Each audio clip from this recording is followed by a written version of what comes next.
Hi, my name is Reed. Thank you for clicking on this video. I am the founder and owner of the Gentleman's Paw. We've been going since 2020, and just to give a little backstory, I've had dogs growing up all my life, and I loved taking my dog. My first dog name was Gracie. I was responsible in my family of five kids, so we had a family of 7. Of one of the 5 kids, my responsibility was to take the dog out, pick up the poop, and take the trash out. So that was my responsibility, but I loved it. I would get home, and my dog loved the park, loved to chuck it. So we'd go to the park, and I would just chuck it, go as far as I could. I thought I was gonna go in the baseball. I threw so far. Baseball didn't work out. However, I was pretty into badminton and track and field was kind of my go-to sports. Now, for my second dog, Toby, he was a little bit more anxious, needed a little bit more socialization, but both Gracie and Toby did not get along with other dogs, which made it a little difficult. Our park that I lived at, we had a time where all the dogs would come out and socialize, although my family was known as having the bad dogs, the ones that didn't really get along, and we really did, and just neither of them really got along until Toby, which I will kind of go along down a little later of how he was able to finally adapt and socialize. And one of those reasons was family gatherings. So my family, we love dogs as well. My aunts and uncles will bring their dog over to my grandparents, and sometimes we'd have up to 10 dogs at the dog park, just different breeds, mostly golden retrievers. But that was kind of the introduction of how I got into having and seeing so many dogs and being comfortable around so many different personalities and breeds and types of dogs. And my family kind of set that expectation responsibility from the beginning. Again, having my responsibility kind of help take the dogs out during the family gatherings. And we take them down. I'll usually be holding 3 to 4 at that time. I was at tiny Reed, but I loved it. I got to see all the dogs playing and running around, and it was kind of spectacular because my dog Toby before this wasn't very social. However, in this setting, from a group walk, he was able to get a little bit more socialized. Now, the wall, where I kind of got stuck. As I got into high school and kind of college, I had more of my time kind of taken from me from extracurricular, from tutoring sessions, going to get tutoring, not the reverse. I wish I was that smart.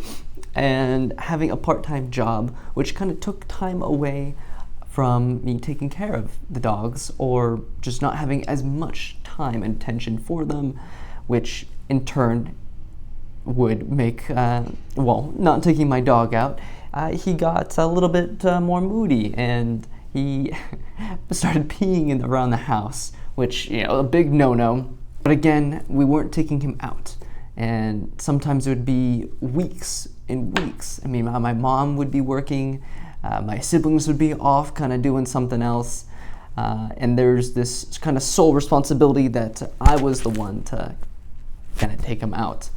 And I wasn't doing that because my schedule was busy and I had prioritized other kind of things.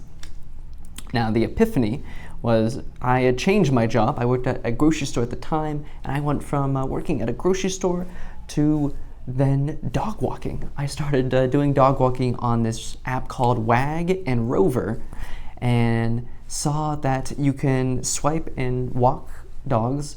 There'd be usually a couple sessions, but again, this was during COVID, so a lot of people kind of were still at home, and then once people had to go into work, the Wag just filled up. It went from maybe 1 or 2 dogs at noon to maybe 10. So I saw kind of an untapped market that maybe I could walk all 10 of those.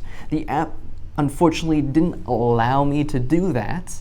I had to only swipe 1, but eventually, after doing this for a few months, was able to get enough owners' information and contact information to go off app and do group walks. A lot of the owners were not opposed to that at all. And that was kind of where I started the beginnings of my group walking for dogs, and noticed that a lot of the dogs were behaving better. They were, at the beginning, maybe a little bit more anxious, not as social, but then realized that through these group walks, the dogs started to open up.